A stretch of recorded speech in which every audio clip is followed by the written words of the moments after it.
বন্ধুরা, welcome my Dutta house kitchen. আজকের recipe নতুন আলু ফুলকপি বড়ি দিয়ে মাছের ঝোল। এখানে কাতলা মাছ নেওয়া হয়েছে। এরপরে মাছগুলোকে ভেজে নিয়েছি, বড়িগুলোকে ভেজে নেওয়া হয়েছে এবং ফুলকপিগুলোকেও ভালোভাবে ভেজে নিয়েছি। এরপরে তেলের মধ্যে কয়েকটা গোটা জিরে দিয়ে নতুন আলুগুলোকে ভালোভাবে আমরা ভেজে নেব। এরপর এখানে নিয়েছি লঙ্কা, আদা, জিরে বাটা, হলুদ গুঁড়ো। আজকে কোনো পেঁয়াজ রসুন ছাড়াই আমরা মাছের ঝোল রান্না করব। বাজারে নতুন আলু উঠেছে, বেশ অনেক দিনই হলো।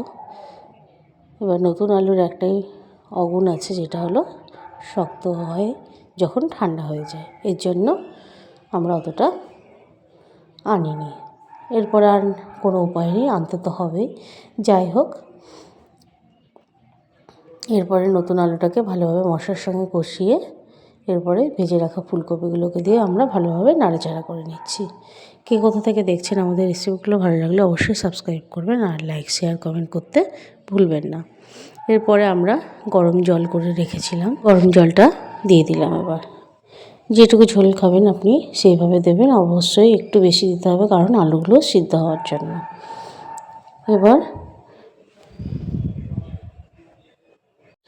জলটা দিয়ে আমরা একটু নাড়াচাড়া করে নিচ্ছি। এরপর ভেজে রাখা বড়িটা আমরা দিয়ে দিলাম। কিছুক্ষণ ফুটে আসলে ভেজে রাখা মাছের টুকরোগুলোকে আমরা দিয়ে দিচ্ছি।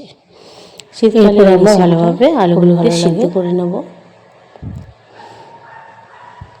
আমাদের রেসিপিগুলো ভালো লাগলে অবশ্যই সাবস্ক্রাইব করবেন। এরপর আমরা ঝোলটা ফুটিয়ে নামিয়ে নিয়েছি। আজকে এই পর্যন্তই। নমস্কার, ধন্যবাদ।